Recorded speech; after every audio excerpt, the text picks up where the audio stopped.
de la liberté. Je clame là mon innocence, mais par amour. Par amour au peuple, mais épris de liberté. Amour auteur, parfois acteur, dans des scénarios, mais dignes de grandes productions hollywoodiennes. Mon amour à tous ceux qui se sentent aussi bien rejetés que persécutés par des institutions tant nationales qu'internationales, que par la mauvaise foi des hommes ennemis du bien-être d'autrui. Si la liberté est un droit, elle n'a jamais été une profession de foi pour des dictateurs en mal de reconnaissance auprès de leurs pairs, des gueneurs qui ont fait du silence un mode opératoire comme au temps de la guerre provoquée au Congo-Brazzaville afin de déloger le président Pascal Lissouba, élu démocratiquement par son peuple. Un blackout sur tous les médias de la situation, mais qui prévalait au Congo-Brazzaville. Vu l'importance des enjeux, mais pas pour le peuple congolais, mais pour ceux qui s'en en cachent. Aujourd'hui, alors que partout sur les réseaux sociaux, on en parle, tout le monde en parle, des vidéos, des témoignages, l'atrocité sans nom pareil est peinte sur la toile. Aucun média de renommée internationale, ne relaie ces informations et ne fait part de cette actualité criminelle. Si informer consiste à désinformer par le silence afin, soi-disant, de protéger des intérêts majeurs,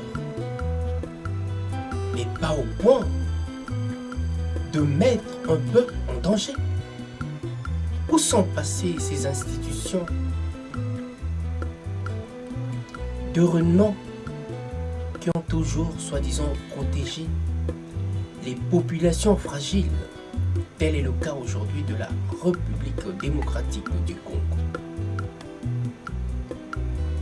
Incroyable, misérable, des intérêts majeurs d'une communauté aux dépens de tout un peuple, assis sur une fortune dont il n'a jamais tiré aucun profit, et par tous les mauvais coups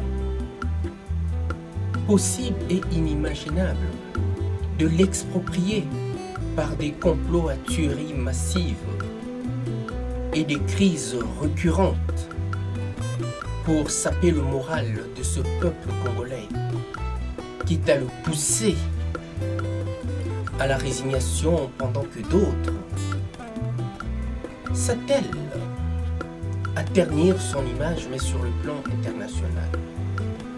Oui, Congo, mon amour, voilà qu'on te fait passer pour un peuple immature, aux dirigeants irresponsables dont l'appui vient de l'extérieur, par des dirigeants parachutés qui ne font que compliquer les choses. Le chaos tant annoncé était un objectif que nous redoutions. Et là, ils ne s'en cachent même plus à voir tout le mal qu'ils se donnent par cette inertie aussi bien conjuguée par leur silence complice. Donc, on les a pris la main dans le sac. Terre imbibée de sens reste plus que la moindre étincelle pour que toute la sous-région soit là embrasée. Ce qui tarde les choses actuellement, c'est que personne, mais vraiment personne, ne nous a vu venir. D'où la difficulté d'une bonne explication de texte, dont les enjeux ne sont plus qu'un secret de polichinelle.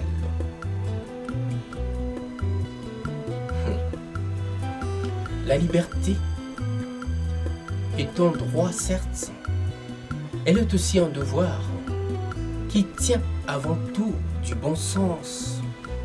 Et le bon sens relève de la responsabilité, mais de tout un chacun de nous. On ne doit pas qu'être bon dans le sens qui nous convient, mais aussi l'être dans ce que les autres attendent de nous. Ne soyons pas que le propre de nos propres intérêts, par quoi on nous tient, et de peur de nous voir, mais figés dans le temps, et de perdre là toute notion d'humanité et des valeurs qui serait là la pire de rupture avec la réalité. Au nom de la liberté, celle qui nous fait tant aimer la vie, et par quoi nous réalisons véritablement qui nous sommes, par quoi nous nous accomplissons, donnons à nos rêves un sens. Comment ne pas autant aimer la liberté que son prochain? Soyons justes en nous-mêmes, sans le moindre volte-face, et même au pire moment, continuons à faire preuve d'une grande humanité, sans autant oublier les bonnes œuvres accomplies par le passé, et sans autant, mais nous laisser faire, que de nous laisser prendre au premier chant des sirènes, de ceux qui nous incitent à la haine du prochain. Mais attention, ne rien faire ne veut pas dire se laisser faire.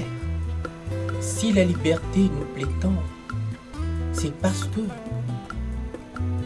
nous en reconnaissons les valeurs.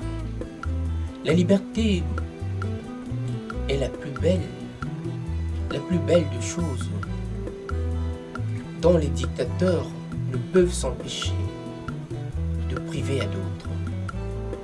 Liberté, mon amour, soit le pont de l'amitié, celui qui rapproche les hommes, mais tarde toujours à venir pour des raisons que vous et moi ignorons parfois.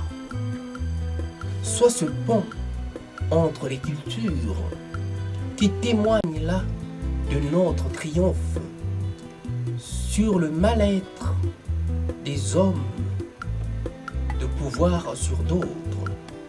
Soyons ce pont qui témoigne de tant de bonheur, qui témoigne tant notre amour et entretient le mythe d'un monde toujours meilleur dans l'amitié, qui par son approche repousse là les limites de l'impossible et surtout de la haine, qui ne tient là qu'au complexe des hommes. À nous de tout faire pour que la vie continue à tenir ses plus belles promesses d'un amour partagé entre les communautés, entre les hommes de tout pays et de tout continent. Que l'ONU ne soit plus qu'un sigle, mais qu'il soit en réalité ce concert de nations au nom de cette liberté qui m'emporte au-delà des frontières du visible, voire de l'invisible, tant que la raison demeure et ne meurt. Demeure encore notre, mais centre d'intérêt, sans autant faucher compagnie à la conscience par la déportation dans un camp de concentration un peu à l'image de Auschwitz. Oui, au nom de cette liberté que je clame haut et fort, mon innocence par amour, et je m'insurge contre toutes ces injustices par quoi On ne cesse là de nous blâmer. Et par conséquent, je ne cesserai de pointer du doigt ces fossoyeurs de la liberté qui ne sont autres que ce dictateur et leur suite, aussi barbare qu'un dictateur insouciant qui joue avec nous comme avec autant de mots et s'enclament et lèvent leurs institutions au rang et au nom saupoudré de la démocratie. De quoi faucher là la notion même de la liberté. De quoi retourner là. Mais dans leur tombe, tous ces pères de la démocratie, de Martin Luther King à Nelson Mandela, à Thomas Sankara et j'en passe. Franchement, vous n'avez pas honte. À bon entendeur, salut.